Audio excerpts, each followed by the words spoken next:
But in 1296, 2 years after he had landed in Loreto, Our Lady appeared to a very holy man, Paul of the Woods, a hermit. She explained the origin of the house and concluded with these words: "It remained in the city of Nazareth to the great consolation of Christians until, by the permission of God, those who reverenced this holy house were expelled from the city by the arms of the infidels. And since no honor was any longer paid to it, and it was in evident danger of being profaned by the infidels in contempt of the Christian name, it seemed good to my beloved Son to translate it from Nazareth to Yugoslavia by the hands of the angels, and afterwards to remove it to your land." Paul of the Woods took the story to the people of Recanati, Italy, who, being aware of the miracles that had taken place at the house, sent a group of 16 men, first to Tersato and then to Nazareth, to check out the authenticity of the house. They took all the measurements and full details of the house with them.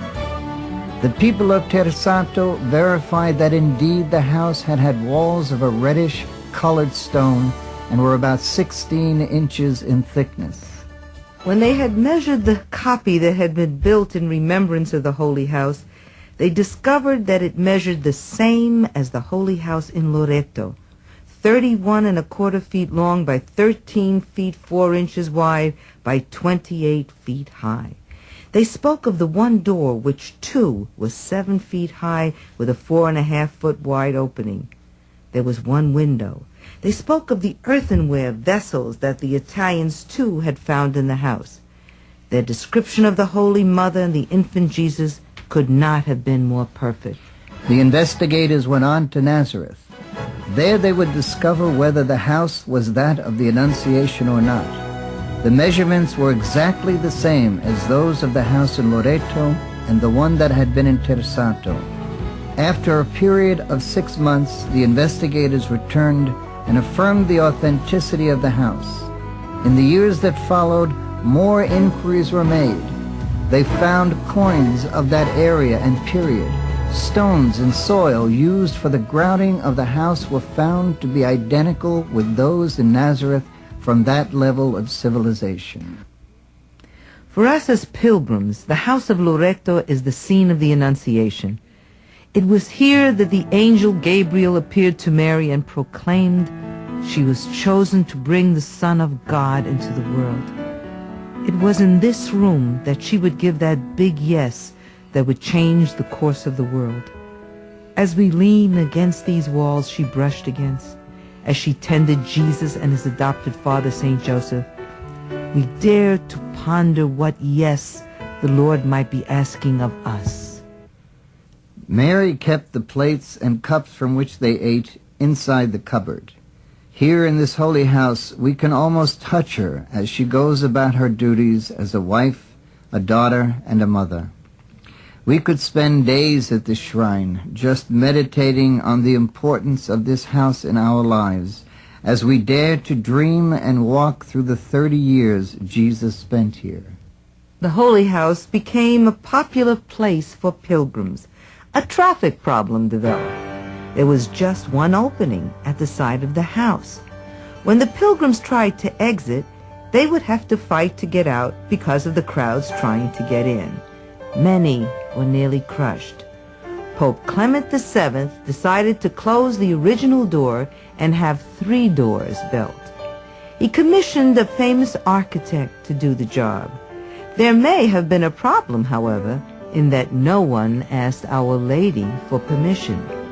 When the architect took his hammer to make the first break in the stone, his hand withered and he began trembling helplessly. Regaining his strength, he fled from Loreto, never to return.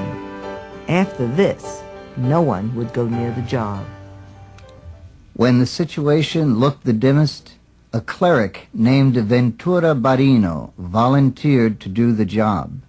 He and his workmen fasted and prayed for 3 days before beginning. On the 3rd day, Barino went up to the wall, fell to his knees, and prayed to Our Lady. His prayer went like this: Dear lady, I'm innocent. It's not really me striking this wall, but the Pope. He's doing it so that your holy house will be more accessible to those people who would venerate you here. So if you are not happy with this task that we are about to undertake, I really would appreciate it if you would take it up with the Pope and not me. With that, the men began the remodeling of the Holy House, which exists until today.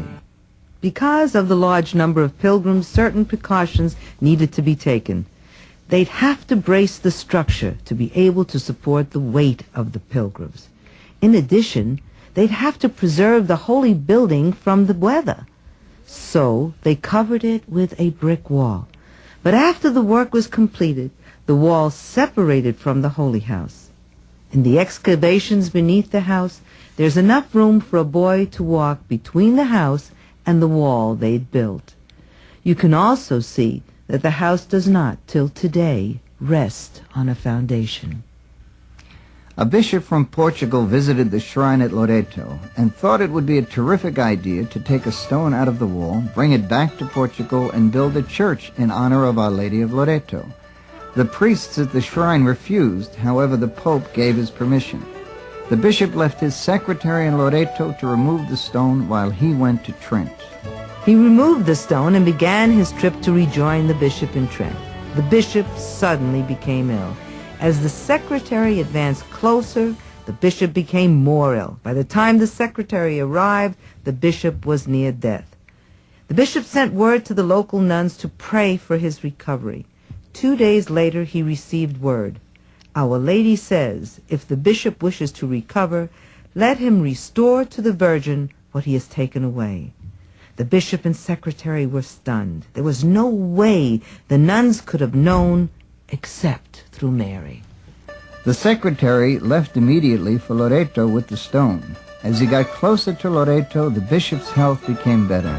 When the stone was returned to the Holy House, the bishop was completely healed. He sent a letter to Loreto prescribing severe penalties on anyone removing any of the stones from the Holy House. Over the centuries, our popes have prohibited under threat of excommunication the removal of any part of the Holy House. Over the centuries, the Holy House of Nazareth has been a favorite shrine for saints, blesseds, and popes. Hundreds of saints have visited the Holy House, including Therese of Lisieux, Maximilian Kolbe, John Bosco, Francis de Sales, Teresa of Avila, Dominic Savio, Francis Cabrini, John Newman, Alphonse Liguori. Over 200 who have been canonized, beatified, or declared venerable by the Church have come and prayed at the Holy House. Popes by the throngs came to Loreto and supported the Holy House, issuing papal bulls and special indulgences, sometimes aiding with the construction work of the basilica. Pope John the 23rd came to Loreto the day before he convened the Second Vatican Council and asked Our Lady of Loreto to protect and guide the council. It was the feast of St. Francis, October the 4th, 1962. Little did the smiling, jubilant people who cheered the beloved Pope know that within one short year they would no longer have him with them on earth. The late Pope John Paul I came as a cardinal, as did Pope Paul VI.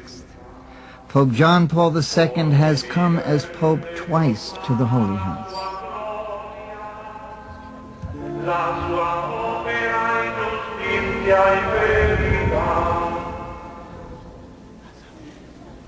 Over the ages, pilgrims have prayed the rosary, circling the house on their knees. The ruts their shoes have made in the marble platform around the house, evidence of their devotion to Our Lady. We have felt such a strong presence of Mary here. I felt the closest to Mary I have ever felt in my life inside the little Holy House.